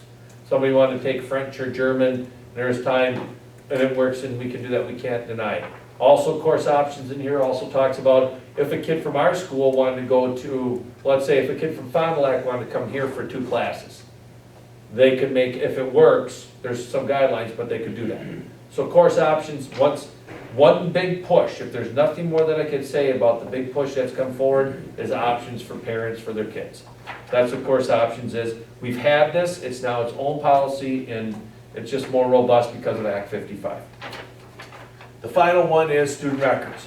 Do you guys remember last year, probably about, I'd say April, May, there's a big push for some bigger school districts like Fond du Lac, got an open records request for student records. They wanted student information. Why did they want student information? Recruiting for private schools. That's why they wanted it. So there was, Americans for Prosperity, they put out all these things, we want students' records and information. Send us their records. We have requests from private schools around the area wanting kids, all their student records so that they can look at them to see if they would be a fit. Kind of like, let's figure them out before we accept them type of thing. Totally different, if you will. This is a reaction to that. We had something like this, but this is really brand new. And what it does, the biggest thing is it's directory data. So in an open records is that they can request directory data. We get to decide what that directory data is. So if, let's say, Melissa is a citizen, a private citizen, she puts in something, she says, I want directory data of all the friendship learning students. We'd ask why, she comes up with something she can get that. What do we give her? That's what this is, the biggest thing. So on the one page, so what we get to do is pick what directory data is. And I think that's the big thing. It's on page 7 out of here, okay? So when we look at directory data, what I'm recommending in this policy is directory data is reflected to what we would see in a program or you'd see in the paper, okay? This does not mean, and in the student records, we have to do some things where we have to tell the parents you can opt out of this. You don't have to let your kid have any of this go out, which we already do right now. We just have to make sure that we do it at the beginning of the year, do it a little bit more formally. But what I recommend for student record directory information is their name, a photograph, because we use that all the time, be it in school, in the yearbook, because you can get a yearbook, it's got their photograph in it, right? So student name, photograph, participation in officially recognized activities or sports, we see that with rosters, we see that, so that's directory information. Height and weight if a member is part of an athletic team. So we might give weight if they're wrestlers, but we're not going to give weight if they're girls basketball, because we don't ask for that. But if they're part of that team, that would be directory data. Date of graduation, and then degrees or awards received. We had sent things in the paper, they're on the honor roll, or they're Kiwanis student of the month.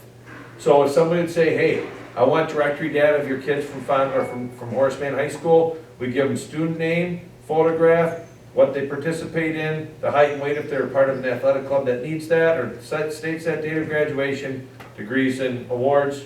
There you go, there's your directory data. Is the lined out red items what's in the directory today? No, the lined out red items, these are all selections. These are things we could have chosen. Okay. We don't have to. We could say there is no directory information, but then we'd fall in, well, then why do you have yearbooks? Why do you let people's names and height go out for basketball? Why do you have awards nights and publish that? So I think this is a good common sense. I don't recommend we do address, telephone, date or place of birth, major field of study, date of attendance. We don't have to do those things. We don't have to do any of them. These are all options.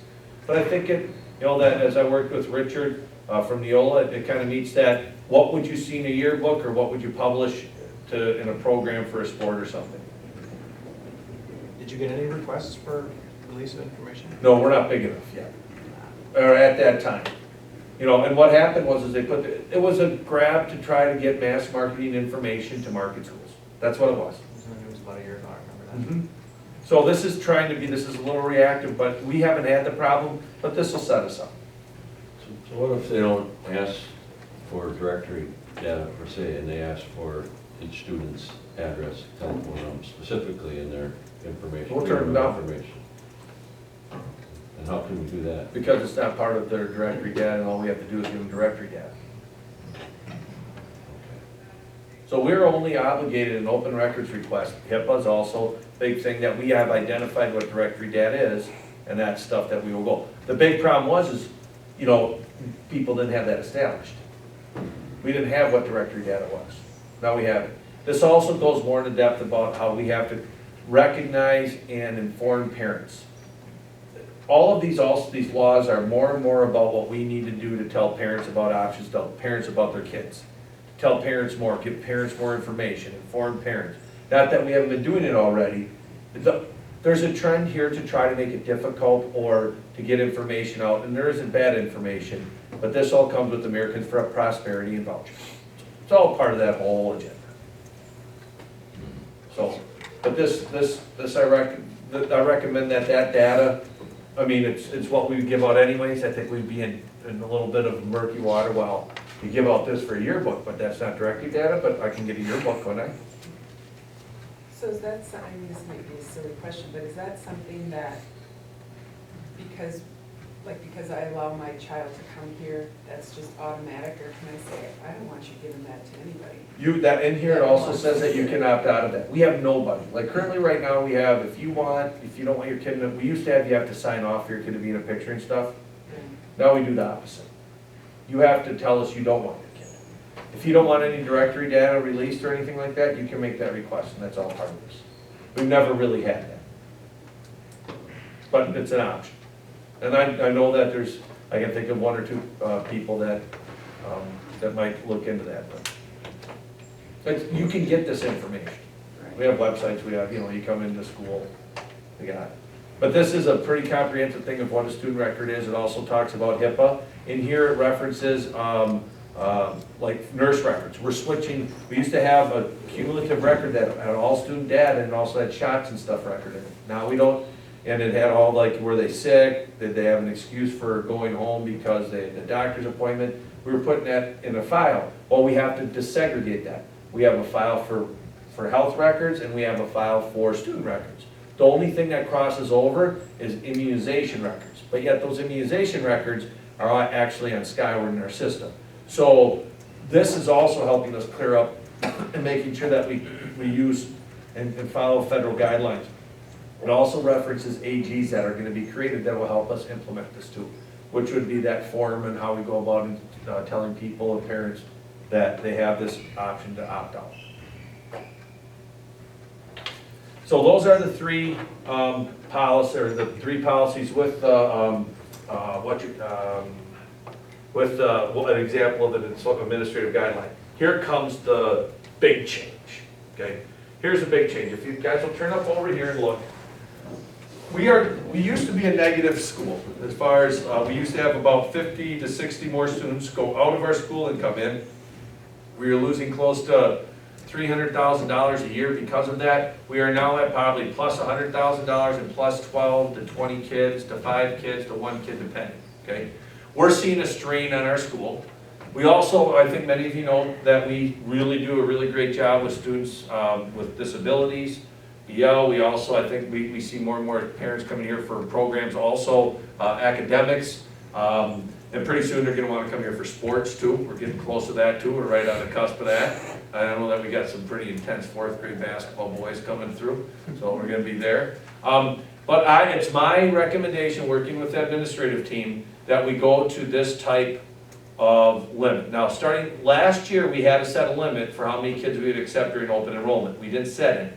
We're seeing significant strain on our staff right now, especially in special education. We have been denying special education students because we got caseloads. What are the caseloads, Debbie? Well, it depends on the well, just in general. 25 plus at 2nd grade, for example. So we have 1 out of every 4 kids in 2nd grade is special education.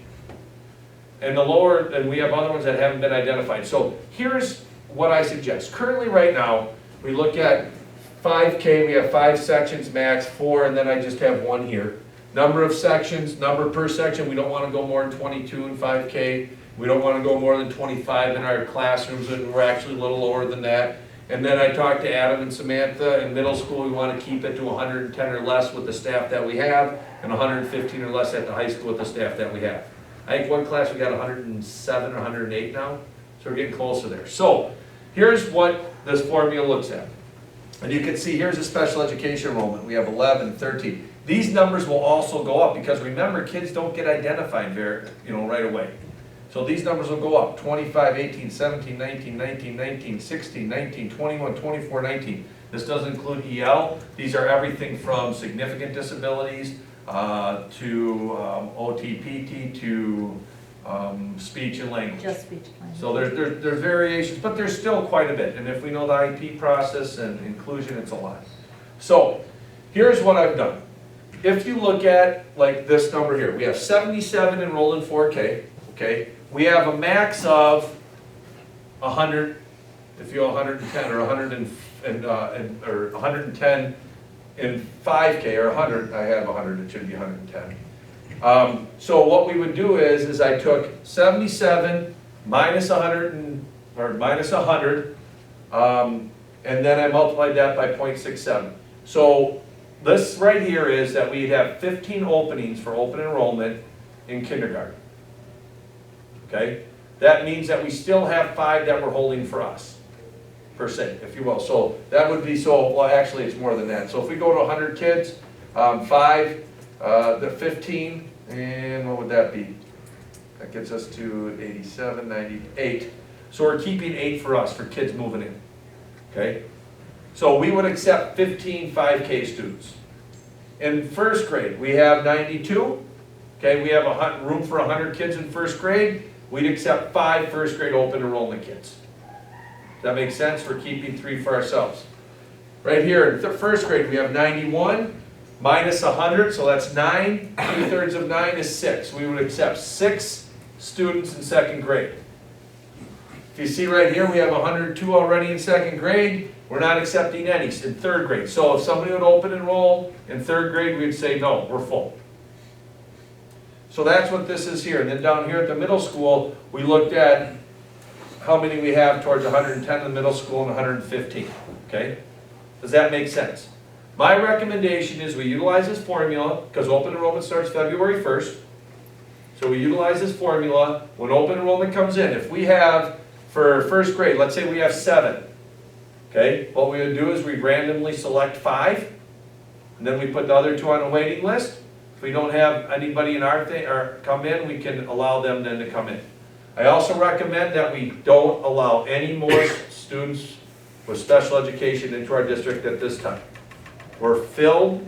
We need to already take care of our students that we have. We're probably also going to have more students identified. So what my recommendation is that we set the limit at 0 for special education open enrolled students. Meaning that if you have an IEP in your special education and you open enroll to our district, the answer is no. Period. See how that works for a while. Because we have about 20% special ed right now, correct, Deb? A little over 21 to 22%.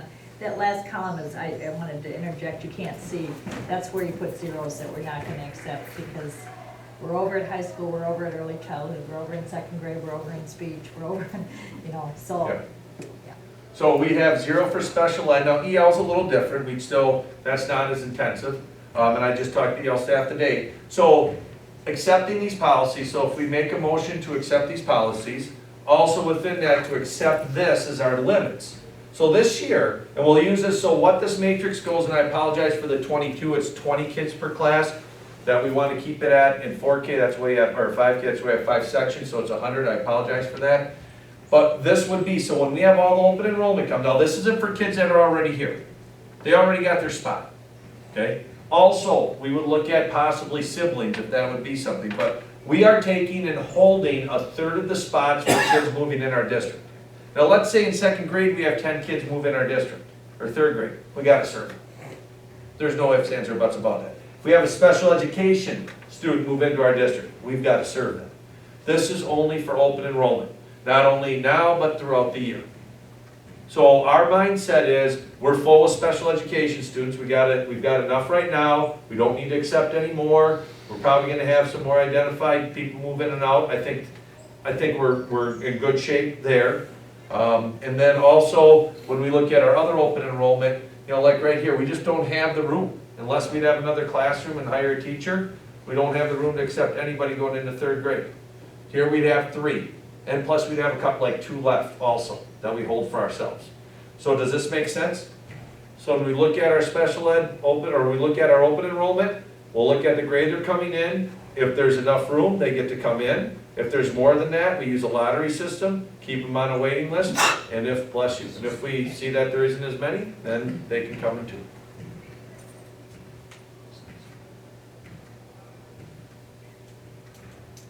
Then every year, we just kind of change this and we kind of tweak it a little bit. But I would say right now, the special education, we're full. And we haven't even identified all the students at the younger ages that are probably gonna need special education. So, and remember, any kid who moves here, we take care of, period. This is just open enrollment. And this does not by any way impact the kid who's already going here. Because also in the open enrollment, it states in there, we used to have students have to apply when they went from Friendship to Bessie Allen, and from Bessie Allen to the high school. We don't need to do that. So once they apply for open enrollment, they get to stay. They don't have to reapply. So this would not impact them. But there would be also like, there's also an exception for siblings. So let's say we've got, Dave Mann's got a son, and his son goes to school here, and then all of a sudden Dave has triplets. And they live in Oshkosh. Those 3 could also come here because they have a kid. So that's all in there. So it makes sense. It's not excluding anybody.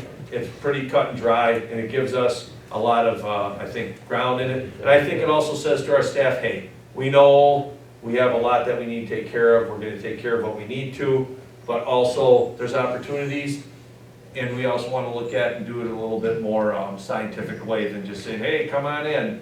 We wanna make sure that we grow in the right way and don't grow too fast, but grow so that we can handle it. Because remember, each one of these kids we get, special ed kids next year, we get 12 grand, which won't make or break the bank. I mean, it'll be a wash as time goes on. But each one of these students that we have coming in, we get $6,400. Each student going out, we get to keep probably about $3,000 or $3,600. So it's not like we're making a lot of bank, but I think we have some opportunities. And if we build, or as we go through our facilities plan, that could change some stuff too, but this is what my recommendation is. Is the $12,000 a cap, or is it $12,000 on top of the standard student fee? No, that's total. That's total. Now also remember, open enrollment is less than what we pay for vouchers. Our open enrollment payment is $6,400 per kid. We pay private schools $7,800 for high school, and I think it's $7,200 for 8th grade through kindergarten in vouchers. There's a lot of disparities. So, but this will give us, I think, really good guidance. I think it looks and it takes into consideration what our loads are. And I think it says to our staff, it says to our community, we want to grow, but we're not going to grow at the deficit of our kids that live here. If we get open enrollment of a gifted and talented, it's still thrown in a hat. Yep. Yeah. Oh yeah. Yeah. We wouldn't be able to line them up and draft and maybe do the dodgeball. That's how it would be. It'd be random. Otherwise, we'd run into significant federal regulations violations. So, yep. But I look at these things, I don't think we get that many kids open enrolled. Like, Adam, how many did you have open enrolled into 6th grade this year? Gosh, probably 4? Yeah, I was gonna say it's a little bit higher, 7 maybe, but. So we could take 13 students. No. And that's where we see our big switch. Kindergarten in, we don't see a lot of kids coming in like 2nd, 3rd, and 4th grade. We didn't see a lot of regular education students open enroll then. They either moved here, but we didn't see a lot of that change. They open enroll when they're in 4K and 5K. Then they stay here. And then when they get to 6th grade, they open enroll. And then when they get to 9th grade, they open enroll. So that's kind of really the big cut. And this doesn't really shut us off at the high school. We still got plenty of rooms for that family from Texas that's moving up here. You know, or you got that room for the family from What is that, the Dugans? We might not be able to call them. Cougars? Cougars. What do they got, 14, 19? I heard they weren't all honest either. Does anybody have any administrators, or Mike, Dave, it makes sense? You could explain it? Does that sound cool? All right. So we save a third of the spots for us, which also means we have a little flexibility too.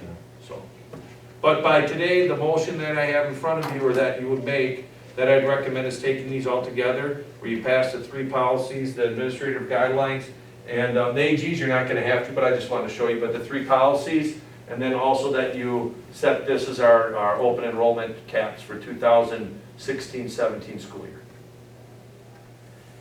That we have to do by February 1st. Which today would mean we do it. Today is before February 1st. All right. So the recommendation is to approve the 3 policies that were presented, plus the proposal for Open enrollment cap. enrollment caps. What's the pleasure of the board? Motion. All right, roll call vote, please. Will. Yes. Kowalski, yes. Hawk. Yes. Streeter. Yes. Chisholm. Yes. All right, motion carries. Next, discuss and consider service contract agreement for the, discuss and consider the 16-17 Horseman High School course description book. It was presented last month and again this month. Yeah, last month, and I'll just leave it up there. There hasn't been a whole bunch that changed, but it's just a great thing for you guys to see what goes on, and it covers us that then the board is approving of the curriculum. Doesn't mean they'll all run, but Mike, how many people did you say that you have interested in building trades? We're probably about 8 right now, and that's not, we've only gotten through the juniors right now, so I have some sophomores that I have in Woods too, that have indicated to me that they're looking, which will be nice, because then we can. Who's that, which Cardinal? Chris Cardinal, and then Chris Smith from Smith Builders, and then Cardinal Concrete. I heard Todd. And we'll be building right down there on Michigan at Prospect, that vacant lot there. Yeah. And that was contingent on the village releasing that property to Chris. Is that right over here, Prospect in Michigan, right? Minnesota. Minnesota, is it? Okay. Michigan, Michigan. McKinley, yeah. Oh, there you go. McKinley, not Prospect. Right, sure, really close. Yeah. But right down, kitty corner, like from ELC there. And So, then, and we're seeing things all over practically the ways of ran. So, yeah. There's not much more you said. All right then.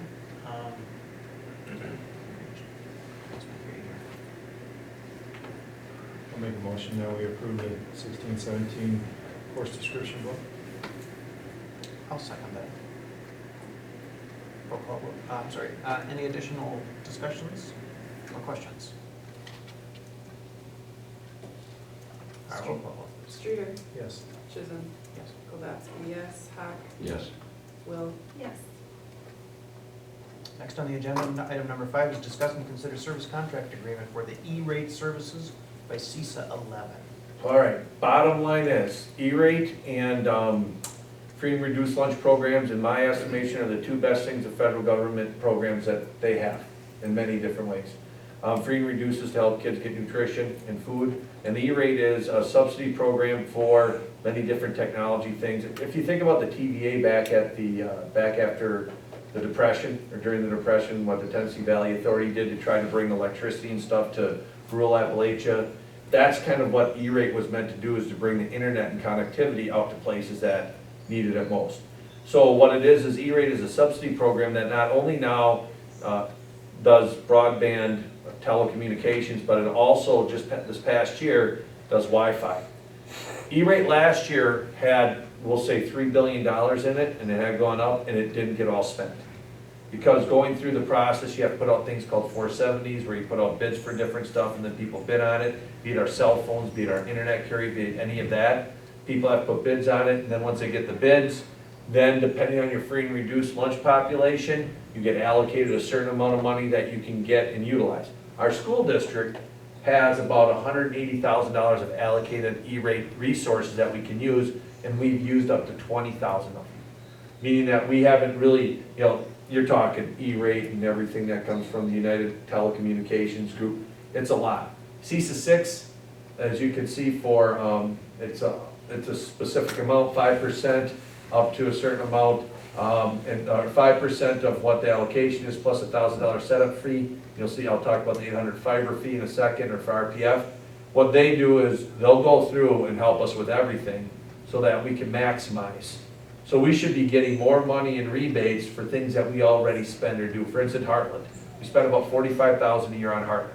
Of that, then they look and they dissect what Heartland does. Some of it is for switches, some of it is for access points, some of it is for service of those things. About like maybe $25,000 to $30,000. We can E-rate that, which means that we, at our E-rate, because of our free reduced lunch, we're at about a 78%. Meaning for every $100 that we spend on the qualifying things for technology, we get reimbursed $78. So what CISA 11 will do, and I've tried to help with Maria on many of this stuff, they'll help us really maximize that. So after this year, once they do that, we think that Maria and I will have a better understanding of the FCC and we'll be able to maybe do better, because a lot of it might just be send this out against, send this out against, send this out against. So that's what that is. The $800, I actually talked to somebody in Little Chute. Little Chute and the village of Little Chute are doing this right now. A gentleman from Fond du Lac, the city of Fond du Lac County talked to me about this earlier. If the Fond du Lac can, there's these areas in the state called cans, and what they, not bathrooms, but they're public internet or fiber points. So they have these fiber cans all over the state, and you can tap into them at your cost, and then you're hooked up to the internet, okay? The key is tapping into them. Currently right now, Fond du Lac has 1 gig of bandwidth, okay? They don't pay for they paid for the installation, but they own that fiber that goes into their school district. So they own the fiber, they own the highway. And then they just get the internet service, okay? It's going out to the springs. We have fiber coming from AT&T, okay?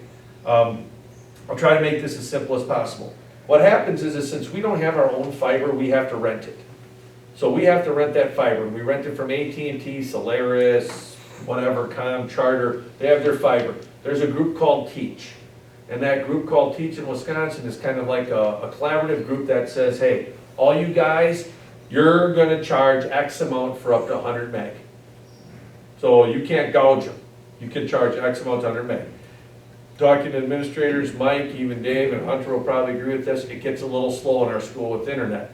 Because we're online testing, we've got over 1,100 wireless devices. I mean, it just sucks up a lot. We're doing okay, but for instance, right now, we're experimenting, we're adding 100 meg.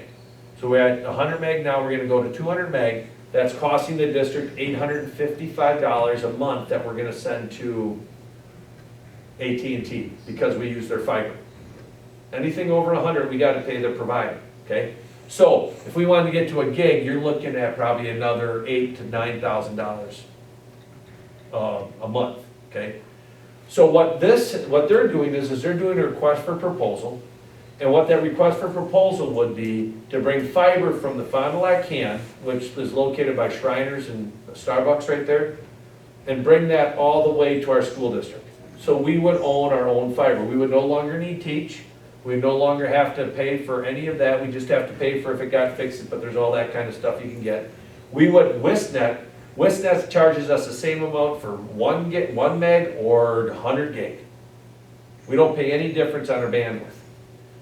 What could happen is that if we get this run in, and I did call Chuck and kind of gave him my heads up that if they wanted, because Little Chute and the village are doing this together, because that's going to bring in, the village would get their own fiber, and then they could, it increases the bandwidth to X amount. You have that cost up front, but you can do so much more. So we're going to get a request for a proposal. I'll come to you guys.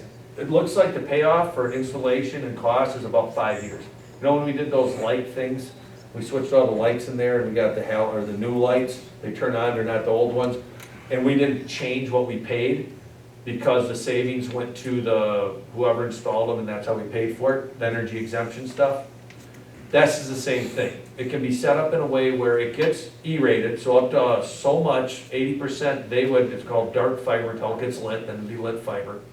And then they would pay for stuff within this E-rate up to a point, and once we get it, we could actually see it. If we use E-rate, we wouldn't be able to use it right away, but down the road we could, as a way to get we could just internet to our kids. We could actually send it out and give passwords to our families and our kids that go to the school district. It would cost us nothing. We put up something on the tower, a transponder, would cost that. But we could actually have the own fiber here. If Flood Homes, if the village, if anybody wanted to tap into that, they'd have to pay us. From the Fond du Lac can out to here, the district would own. I don't know if it's the right way to go, but right now, it's something to look into that might pay off in the long run. And especially when we start using the internet more and more, and we look at video files, online testing, we're gonna need the bandwidth. And if we can be proactive about that, that'd be great. So currently right now, we've got a quote, but we have to go through the bid process, and that's where that $800 is to go through that bid process. We would currently right now, the quote I have is $230,000 installed and ready. So to have it run from there over at Shriners, Starbucks to here would be roughly $230,000 without any E-rate or anything. For instance, what Little Chute did is, I think the village paid, it was almost 50-50. The village of Little Chute paid X, they paid X. And I was talking to Dave Botch from Little Chute. This is another thing that's kind of like, that makes me think that this could be a really positive thing. They were dealing with Kakana, what's that called? Like Kakana, not Technologies, but it's a company that runs fiber, and it'd be like Charter Alliant or something like that. And what they said is, we're gonna run it there. We wanna run you guys there, and then you can use ours. Well, once they do that, then they're beholden to them. There's only so much fiber you can run, and once you run it, it's not as cost productive for people to keep running fiber. They use your fiber. That's why we're using AT&T. But we have an opportunity now to take from the Fond du Lac can to here. Anything north, they'd have to tap into us and pay for that band, or for that highway, if you will. So we would actually we would own free, or not own, but once we own it, we would have paid for our highway for internet. We just have to pay for service, but we wouldn't have to pay for any structure, because the cans are public. We tap into that can, we then have our own internet infrastructure. And that, in the long run, could be huge. So if we did that and put up hardware on the tower, then what you're saying is that we could be a service provider for the community? Yes, we could. If you ask people out in Friendship and stuff out there, they don't really have very good internet. And if they do, it costs a little bit of cash. Yep. Bug Tussle doesn't serve Van Dyne? I think, no. I had to go through use that. Yeah. So I mean, there's just a lot of opportunity that could happen. But what it is it's bringing that fiber out. And then from there, if anybody wants to go out from there, they pay us. But the upside is we have unlimited, because WISNet charges us the same amount if it's 1 meg or 1 gig. And there's a difference between 1 meg and 1 gig, and I'm really excited in the next week or so when we go up to 2 gig, or 2 meg, excuse me, we should see a significant improvement in our internet service. All of our internal stuff is fiber. We got fiber from here to the different buildings. It's just getting it here right now, or at AT&T benefit. So just kind of putting the seed in your head, that's part of this thing. But on the backside, we're already kind of thinking about what that could look like, because it's all about information and all this size, and we get that fiber here, and there's a window. If we get that, that could be a really good investment. I don't know how it would all work. It could be a no cost, it could be an upfront cost, but then could be spread out, so it looks like it costs us the same as what we'd had before, because we eliminate paying AT&T or Teach. So that's what that part is. So overall, this is a company that would help us maximize that subsidy and help us look at doing that fiber. How does the fiber get here, on poles or underground? Either way, they do above ground and underground, it all depends. You can bury it now, and maybe that's a solution at some parts. They have right now, the preliminary plan would be from Shriners, following 41, all the way to Margell's, kind of that road that comes from, like Flood Homes, and then comes down where they just redid the bridge, and then comes back that way. That way, you don't have to, you can go right around the road, and I think that's one of the things that they like to do, is utilize utilities that are there. I think it's more expensive to bury it, but that doesn't always mean it's best, because it's harder to fix sometimes, but then it's also more susceptible. So I think it depends on the area. Some might be under, some might be up, but that's what the RFP would do. So you said 230,000, And it would take us about 5 years to recoup that, is what you're saying? I gotta do the ROI, but that's what it's looking. Thereabouts. Mhm. And that is just with our savings, or that's with the community, No. an estimated community? Nope, just savings. Just savings. And if we get it E-rated, you really can't use community for a while, but if we get E-rated, I mean, you're looking at part of that, maybe even taking a third, because you only have so much in E-rate that you can use, so. And it'd just be, I think, you look at investment of information, it could really be an upside. Because we're not gonna use technology less. That I know. Especially testing, and when you look at the tests, people take so much for granted how a video or something, but how much space that takes, you know? So, it's just if we could be proactive, it could be something that could have a huge positive impact. And if we could partner with the village too, I told Chuck that I talked to him, and whenever we have the conversations, get something back, invite people in, we could call it little shoot stuff, but could have a really big upside too, for police. EMT, I know that the redundancy also, there has to be two different things, charter and something else. Yeah. So that's what E-rate is, a contract with CISA 11 in order to help us maximize that and move forward with getting a request for proposal that could possibly be also subsidized. And so this is just for this next year? Correct. And then we would either bring this up again, or we would move We do it on our forward own. with whatever? Yep, I don't see us having to do another RFP for fiber. But, and I also, once we get this done, we'll have a better understanding of what, they're called 470s. What they are is you put them into this area like internet service. We want 1 meg up to 1 gig. We put it out there, Westnet bids on it, Solaris bids on it, AT&T bids on it, Charter bids on it, then we pick our vendor. But you have to go through that process in order to get the opportunity to utilize that subsidy. The federal government is really big on getting options and going out for bid, especially when you utilize E-rate. So what I would think, Vicki, is that after this year, and Maria said this to me, she'd have a better handle of the finances, how you do stuff, that we may not, but we might see the value of it, that, hey, if we're getting more money back, and, you know, we pay somebody 5% so they stay on top of it, it's almost like TurboTax or H&R Block. You got somebody that guarantees that what you're doing is right. It costs you money, but you can maximize it and get more out of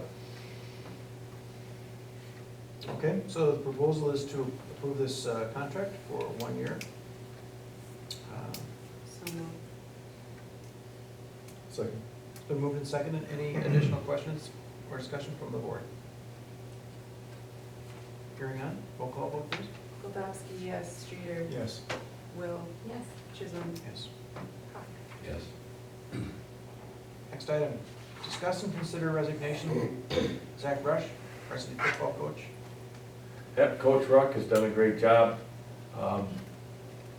He's got an opportunity to do internship at Minnesota University. And that's gonna start right at the beginning of summer, or maybe even a little before.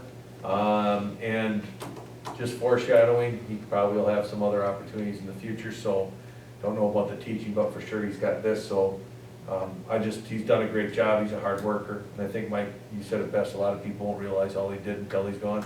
Strength and conditioning is his passion, and so that's his internship, is working with the University of Minnesota. And then he has applied for their graduate program as well there. So that's something that could be coming later as far as his teaching position, but right now it's just the coaching. He won't be able to dedicate the time that he has in the past with taking the summer internship. Yeah, we talked briefly about that last meeting. And I posted it today internally, and then I'll also put it external on the coaches. Zach sent me the site for the football coaches. I don't know, internal, we might have some people, Mike's already heard of some people that could be interested, so. I'd made contact with 4 people. Mayville had just gone through a process, and I talked with their athletic director, and they actually had, they brought back one of their old guard, and I don't want to say old guard in a negative way, but from Hartford, but he had 3 candidates that he really liked, and one in particular. So I have already preliminarily reached out to each one of those and let them know that we have a position that is open. And I couldn't promise anything as far as employment, but at least for the head coaching position. So I have 1 resume that I have back already, and then we'll go from there. And one thing too is we'll look at this and depending what Zach, I mean, it could be we always want to get the best teacher, but we also know that a lot of times the best teachers are our best coaches. And so we'll have to see what opens up. And we know that we're gonna have, and I guess I could say this, but Reed Hansen, he's retiring. He's moving back down to Mexico to be with his wife, so special education position at the high school's done a great job. So that'll be an opening that he's gonna give me his letter of resignation. So we'll have a special education at the high school job too, so. And there's always change, there always is. All right, recommendation is to accept Zach Brush's resignation as football coach. Pleasure of the board. This is a full resignation, not like a temporary or... No, football, no, it's done, this is it. Okay, so Not coming back, not, what if he comes back though and doesn't do any more there? then he'll be strength and conditioning, maybe be an assistant. That'd be up to Mike if he wanted. So the new person that would be hired wouldn't be an interim coach, in other words? It would- No, we're hiring a full-time coach with the purpose of moving forward Okay. with it. State championship for you. Short of, I mean, applying for the, he hasn't been granted yet, he's waiting on that second piece. But then, he'll be going back to school full-time, so I'm assuming. Right. But yeah, we're not going back. Okay. This is not an interim position, this is a full-time position. So right now, he's still doing strength and Yes, conditioning? yep, that he's not. So- Yep. Okay. I'll move that. Okay, Second? moved and seconded. Any further questions or discussion from the board? Hearing none, roll call vote, please. Goldowski, yes. Streeter? Yes. Will? Yes. Chisholm? Yes. Yes. I've got no closed, we can wait till February, March on that one. All right, so we do not need to move to closed session, so this brings to the conclusion the agenda for tonight. Next on the agenda, then I would entertain a motion to adjourn. I'll make that motion. Second then. So it's been moved and seconded for adjournment. Requires no discussion. Pretty good. Yes. Will? Yes. Chisholm? Yes. Goldowski, yes. Hawk?